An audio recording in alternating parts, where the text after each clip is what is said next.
speaking to you tonight from Ronan, Montana, and I hope to be joined soon by Mark Waltz and Ann Ortley talking about the month ahead or the week ahead. And it's an interesting time. I'm going to put the chart up in a minute.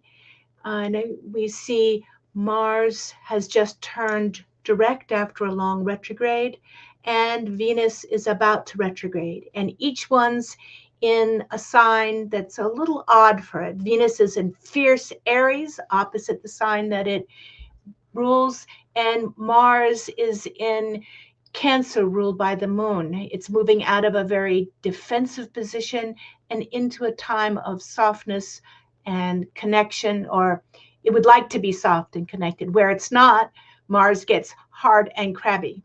But we're seeing that the real misuse of Mars energy that was so prevalent from January when it went retrograde now until now, the momentum of the politics has slowed down and shifted. It is, the president and Elon are being held more accountable, and we hope to see some changes in that in the years ahead. But we're at an interesting time of the year and an interesting time in the big picture. The um, and I think I am joined by Mark. Are you there? Mark I'm is here. on. I was just talking about this turning point every year between the very quiet time with the sun in the sun in Pisces, and right now we're heading into Thursday's new moon in Pisces. The moon is Aquarius at the moment, but it's heading into Pisces.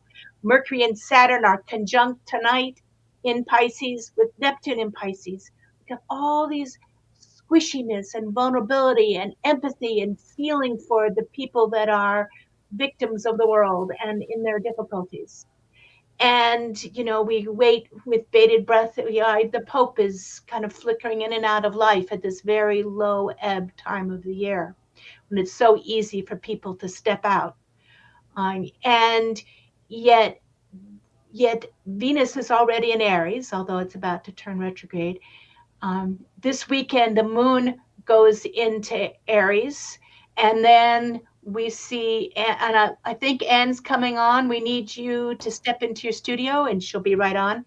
When the when that moon is in Aries over the weekend, and Monday Mercury heads into Aries, that this kind of fierce. I think of plants trying to break through the heavy winter snow as the feeling of Pisces. It's still a wonderful time to dream, but people, it can be, we feel overwhelmed by it.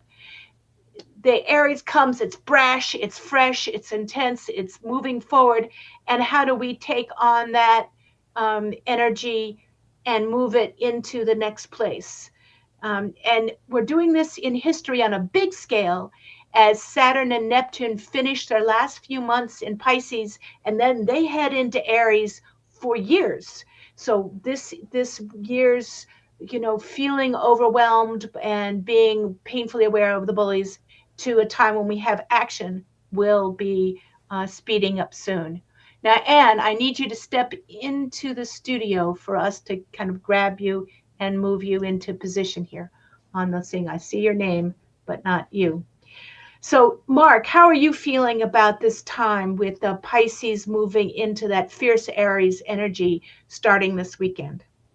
I really like what's going on in the sky. If you Mm-hmm. look at the chart, you can look at the chart for the new moon in non Mm-hmm. Pisces coming up Thursday. Mm-hmm. And you'll see that that chart is, you can see it in the sky above you. Mm-hmm. It's really nice because Yeah. you start with Mars as the Mm-hmm. lead planet. And then right after Mars, a sign away, is Jupiter, then comes Uranus, then Venus. Neptune you can't see, but it's there. And then you have, as you Yep. mentioned, They'll Mercury all be lining up and Sun here. and Moon, and Saturn Mm-hmm. and Sun and Moon. So there they are in this thing in the sky, and we can look up and see, because we get caught looking at our computers all the Mm-hmm. time, and we see, oh, this is there, and the reality of seeing it in the sky Is really makes it amazing. come alive. And that Venus you can't miss right now. If you can get a cloudless moment, that is just beautiful and shining bright. Yeah. Also, think about who gets born with Mm-hmm. this chart. Mm-hmm. It's a special chart from. Okay. Yes. And I see Anne. We're going to add Anne to the stage too. Right Hi, Anne. on. Great Hi, to have you gang. here. Good to be here. Let me get my camera turned on, my light turned on, so I'm not looking like Okay. I'm a woman in the dark here. And we're talking about that new moon in Pisces that's coming up on Thursday. Yeah, I think that, right now we're at the dark, really at the dark of the moon because yeah. it's right before the new moon, where the energies go so quiet. But this is really asking us to get a dream. If we can dream that when the Aries energy starts this weekend, when the moon goes into Aries, and on Monday when Mercury goes into Aries and Venus stations in Aries, we have energy behind a dream. Otherwise, it can just be kind of dissipated tension. Yeah. So, really is an important week. Well, Mercury and Saturn are conjunct to think it through. What is our dream for our next month, for our next year, for our country's future? What Mhm. is our dream? What do we want to energize with this coming Aries energy? Right. Energy can waste its energy uh, fighting against Mhm. rather than visioning for. But if we can get that energy moving forward rather than just rebelling, but working towards a cause we believe in, I think it'll be wonderful. Right. What do Agreed. you see with that, Anne, with the coming new moon in Pisces? Well, I think it's really important because in addition to the 30-day cycle, it starts a 2.5 year cycle. Mm-hmm. And this moon is particularly juicy also because of the Mercury Tell Saturn. them why you think it starts Well, a because it's in cycle. Pisces, so it's right before meeting up with Saturn. Mm-hmm. So it's kind Right. of, we're finishing our Saturn and Pisces journey for the most part. We have a little cleanup in the fall. But so it's also talking to you a lot about what your vision is for your soul. We're going into, of course, eclipse season um, next month, which is a Pisces. The nodes are in Pisces and Virgo. So we're really making our choices, and the North node's in Pisces. So it's kind of, Mm-hmm. Mm-hmm. it's a dream coming in. Then the other Mm-hmm. piece is because Mercury is in Pisces, he's in mutual reception with the Jupiter in Gemini, which has been why we've had to do everything 2 times, part one, part two. It's just kind of been a little bit of a slog. But it's also Mercury and Jupiter can go, oh, I would like to expand this. This would be great. Let's make that grow. And of course, we've been Mm-hmm. working with the Saturn Jupiter square all year, which finishes June 23rd, but it takes us back to December of 2020 when Jupiter and Saturn met to start a new 20-year cycle. So we had the first square in August, and then we had the second square in December around the 15th, 18th, something like that. And we have the third square, and they're going to be in new signs. They're going to be in Aries and Cancer. So we're really working at how, back in 2020, we finished COVID. We were all starting a new dream. We were starting a new big cycle. And now the new moon is coming to you and saying, so how you been? What you been doing this last 5 years? What do you want to do next? Because we're working with how you express your ego, sun, and how you harness that emotion, the feeling nature, because we can talk about things and think about things, but we have to get the emotion behind it to get it done. And I always find new moons as initiating of emotion Yeah. begin. And so we look at where the new moon is in your chart, it says initiate, initiate. And we have one in every house in our chart in the course of a year, because we have 13 new moons in a year, calendar year.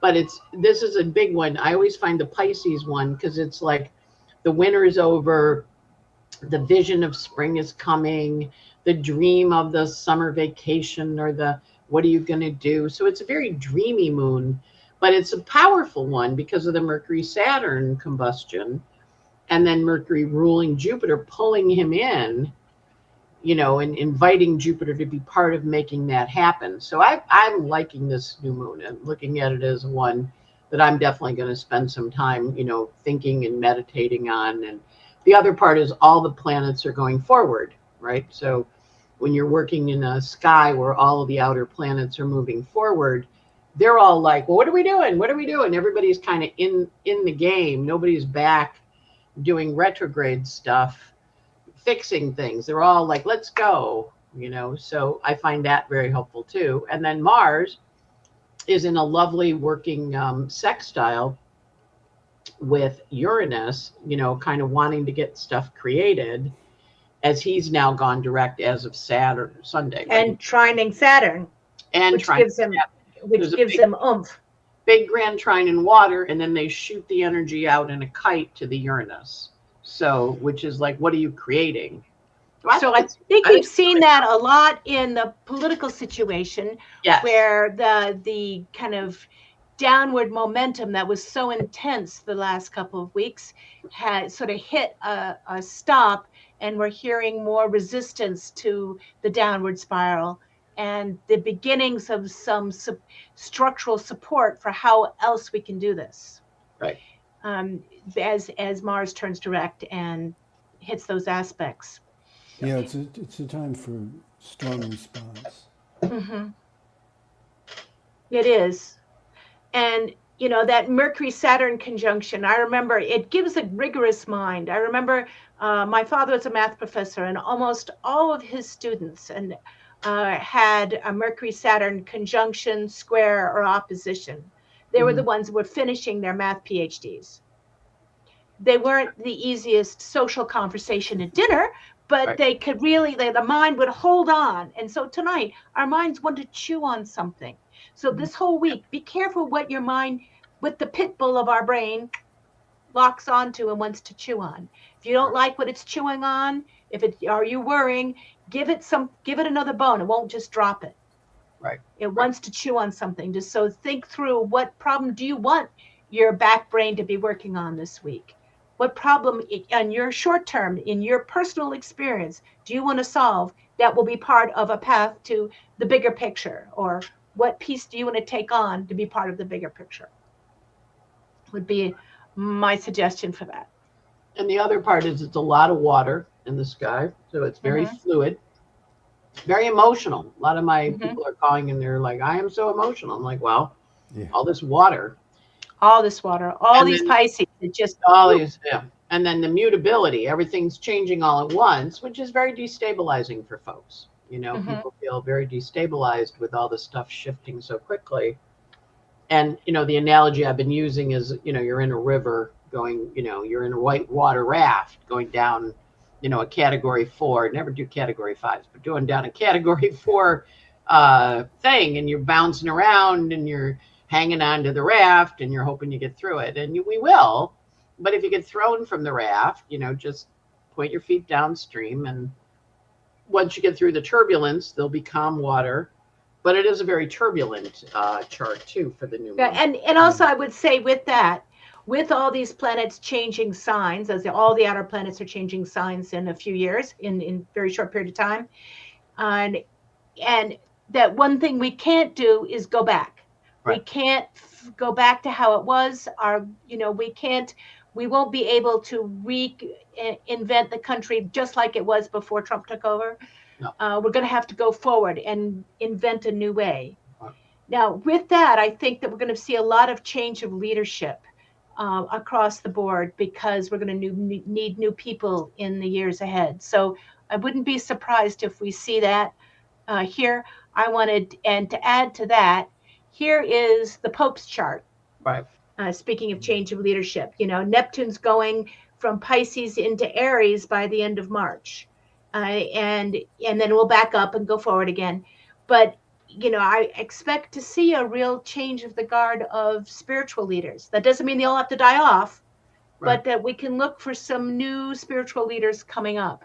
Right. And when we see, his chart, it's lungs that's really hitting him now. And I think the grief that he was feeling. But he's been right in the middle of his Saturn return. And he's already passed the Uranus return, which is often a time when people step out. He's been past the Pluto opposition, but just recently. But you can see his chart has hit so many mythic places lately. Yeah. Any comments did you see on that chart? Well, they were saying he's got double pneumonia. And and the eclipses are very active, the ones Mm-hmm. coming in March. So, And um, and tricky kidneys. tricky.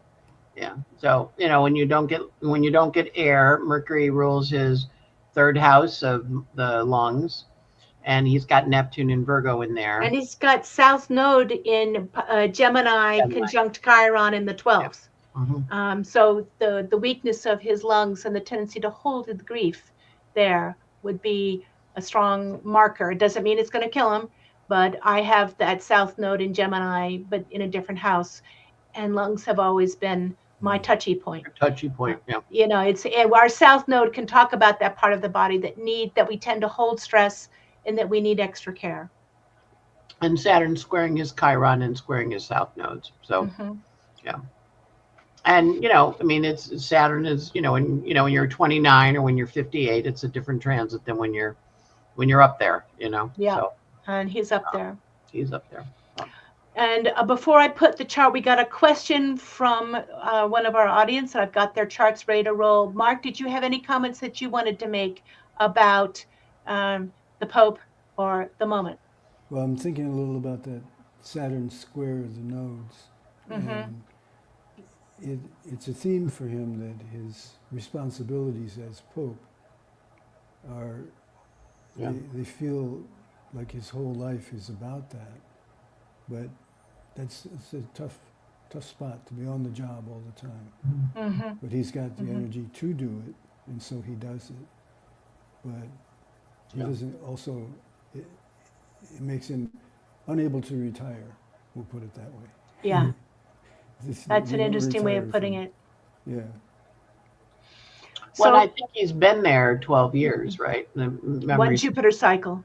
one Jupiter cycle, which is, as an elder teaching Pope, that kind of makes sense. And he is um, he's having some hard transits, so. And lately in his, he's been really living up that North Node in Sagittarius. He was reminding people on his last tour and now that Jesus was an immigrant. Right. And he took Vance to task for imagining Christian grace and generosity as starting with your family first instead of being equal to all the world. So that was, I think he's got to live that out as part of this process of getting ready to go. Yeah. And also, saying that you're not being very Christian, it was like, what is Christ teaching about, the Good Samaritan taking care of people that are less fortunate than you. So, I mean, I know when I went through my Christianity crisis, I got to, well, I believe the words, like I agree with those words. You take care of the people that are having problems, like if you go through, what is it? I think the King James Bible has Jesus's words in red. I'm like, all those words I can agree with and I can do that. So I'll continue to call myself a Christian, but I also was kind of like, girls can't be priests and no meat on Friday. That's all boy rules, Right. So. That's all later added boy rules. Later added control freak stuff. Yeah. So here's a client, one of our viewers who asked for some help with the chart. I've got the tri-wheel up, but let's take a quick look at it. A Scorpio, Moon in Capricorn with the Virgo rising.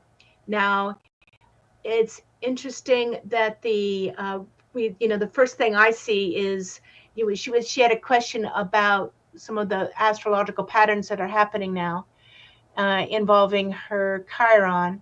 But one of what I see strongly is that Pluto, and we'll put it here. This is her tri-wheel with progressions on the outside and transits on the outer ring.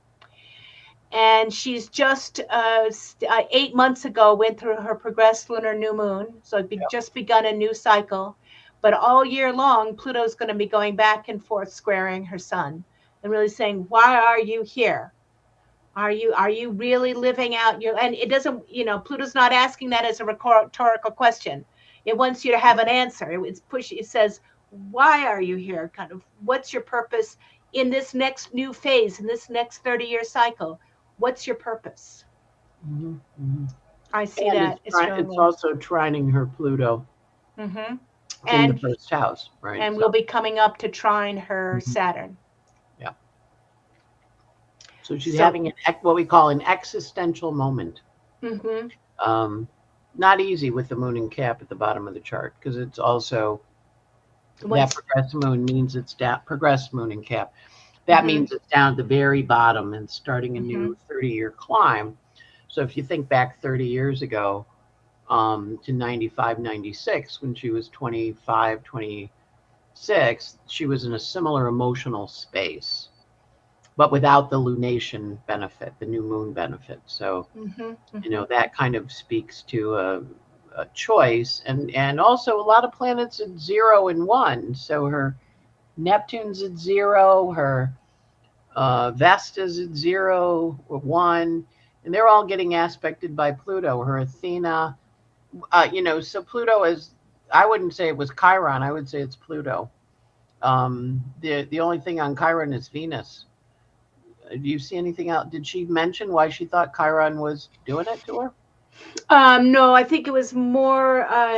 I'm not quite sure what the question was, so we can just go Okay. talk about what we're seeing here. Yeah, yeah. I mean, a lot of the younger, excuse my French, younger astrologers focus on Chiron, and I'm always fascinated because they kind of put everything on Chiron. I would say it's her Saturn and her Pluto that are getting activated because Mm-hmm. they're getting the Mm-hmm. trine, and even though they're in a trine to each other, they're really going to push on her to take action. And then if we look at her Mercury, right now it's retrograde in Sag, her progressed Mercury, which she had a natal Scorpio, but Mercury rules her direction and her. So that retrograde Mercury, I would say, when you were 13 and a half, what did you want to do? And are you doing it? And if you're not, Right. you maybe need to go mosey over and work on it. Right. Look at your dreams. I mean, Your dreams. some of them you need to release because they're not appropriate anymore, but some of them are just what you need for this next Yeah. round because it does look like you need new vision, new direction, new Mm-hmm. maps, new Mm-hmm. plans. It doesn't mean everything changes overnight, Right. but that you've turned the corner. We say you've sailed into the next sea. You can Yeah. finally see around the corner. And it's going to be highly activated this spring at the end of March when Neptune goes into Aries. And soon Yeah. after that, when Saturn goes into Aries and forms a trine to her Jupiter Neptune conjunction in the third house. Right. She's got this interesting resistance in her chart between that really pragmatic Capricorn moon and that really intuitive and spiritual and maybe sometimes escapist Jupiter Neptune conjunction. So Right. it's saying, how do you put that and that's opposed Saturn, so it's going to be all connected to that. Uh, how do you put form into your dreams and make something work with that? Right. How would you suggest she works with that? Mark, do you have any suggestions on how to use that Neptune trining into her Jupiter Neptune conjunction in the third? Yeah, work with the whole notion of shifting. Mm-hmm. You can sort of practice even uh, Mm-hmm. standing on your 2 feet and just shifting your weight from one to the other. And especially if you're making decisions, that could be really helpful because there's a lot of shifting in this chart. You're ready to throw your balance in one direction or another, and it's kind of fun to feel the balance shift because you never know when you can overbalance and you're going to fall. Mm-hmm. Mm-hmm. So take the chance, but you try putting yourself in a position of standing on those 2 feet and shifting the weight side to side and feel how you can make those shifts and bring that into your life. Wake up the shifting. And this is a chart with so many fixed signs. Um, it Yeah, can feel hard to imagine shifting and comfortably. And right. that is, to lean into that Jupiter Neptune imagination that you can that you can imagine shifting into gears, and the Virgo rising, which can allow you to adjust. And what will make it safe? A good question would be what will make it safer for you to adjust to the new form? What will make it easier for you imagine changing? Because the change is happening. It's like Anne's talking about you're on that raft going downstream. Don't hold on to the shore. Mm-hmm. Where do you want this stream to take you? Well, Anne, and any also last? when Uranus hits that, um, goes into Gemini and Jupiter goes into Cancer. So Jupiter's going to activate all that stuff, from the perspective of her career sector, because they're all going to be at zero, triggering that grand trine in air. And then Uranus is going into Gemini and it's going to be on her progressed Saturn. That's in July. So, so there's a lot of explosives may be the wrong word because she's going to freak out with that one, but she does have a lot of big changes coming because Uranus natally lives in her first around her partnership. So it's kind of like when stuff shifts on her, um, and maybe that's what we're feeling because the Uranus is opposite the Chiron in the seventh, so the chart wants to hang on to stuff or not, or try and fix it because of the Virgo and the Gemini, and things can't be fixed. So it's back to when you were 13 and you couldn't fix things. And what did you learn then?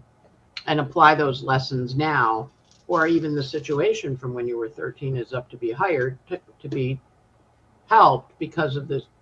You've been having Saturn on your progressed Mercury and your progressed Jupiter, and soon to be squaring your Sun. So you've had a lot of changes that Yeah. aren't you're not in charge of. They're coming at you. And so when that happens, your best, it's kind of like, okay, duck, okay, move. Don't think you're in charge because you're not. And Mm-hmm. normally with the Pluto in the first, she likes to be in charge. And Let so go. coming back to today, one of the we talk about the new moon. One of the things that March 1st, this weekend, Venus turns retrograde, and we talked a little bit about that cycle. What would advice on the as we close up would you both have? And then Mark's going to lead us in a small meditation on how that Venus and Aries was really going to bring into question all the social construct. How would you and if you feel emotions that are turbulent, it's going to be crying, laughing, feeling rage, all kinds of things. It's all swirling. Find the ground underneath you and feel grounded. Like what grounds you during this time? But Mhm. and what would you say for Venus and Aries turning retrograde, pivoting? Well, it's 40 days, Mm-hmm. and for those of you who pay attention, Ramadan is 40 days of feasting. Jesus was in the desert 40 days. Lent is 40 days. So that's a Venus retrograde cycle, right? So we're going to have her retrograde until April. And Mm-hmm. in the middle of it, on the 23rd of March, she's going to meet up with the sun, and she's shifting from an evening star into a morning star. So she's Mm-hmm. at her brightest right now. So go take a look at her because she's about to stop and go back towards the sun. And it's an inferior conjunction, so she's near us. So we're going to really be able to watch this journey. Just be dark of Venus about 6 days there. She's Once we get huge at the moment. She is Yes. huge. I have people writing me, "What's that big star?" And I go get Starview, you light. It's Venus. Mm-hmm. Mm-hmm. But so the Venus Sun Cazimi also starts a new 8-year star point conjunction about what's in our heart and what we love. So that's also us really being able to focus on what's a true heart path for us. And of course, it's in Aries, Mm-hmm. it's right at 2. So it's right near all the degrees where all these other planets are changing. So it's Venus and the sun coming and going. So, like, what's in your heart? What do you really, really, really want to do? So I like Venus Mm-hmm. retrogrades because they really encourage us to reflect on money and finance and what's of value to us, connecting in with our peeps, connecting in. A lot of times you hear from old, it's like a Mercury retrograde, but you hear from old loves. You redo your finances. I know I'm sitting down and doing all my medical bills because I got medical bills from the leg break, right? So, yeah. So And that's say, and if your ex does connect with you, mhm. uh, don't assume they've changed one iota. You know, They especially have. at times, it's like, oh, but maybe they're different this time. Look for evidence of change Ah, before you reinitiate. It's usually a time to review why you made your decisions, not necessarily to rethink them. But if right, you want to rethink them, think of the rubric of what changes you need to see to step forward. right. And we hope you all have a great week as we start the deepest of the Pisces time into the beginning of the Aries time. And so, Mark, would you like to close with Yeah, let's just take a moment to close our eyes Mhm. and think about those 7 planets that you can see in the sky, right, just going into sunset and right after sunset, and envision them above your head and then see where they line up in your chart and try to make that connection between what's in the sky and what's in your chart and what's in your heart. Hmm. Now you can open your eyes and go outside and look. Thank you. And let's bring that in, and we hope you all have the best week possible. Okay, thanks Thumbs for up. this. Thumbs up. See you next week. Okay. Bye, Bye. everybody. Thumbs up, man.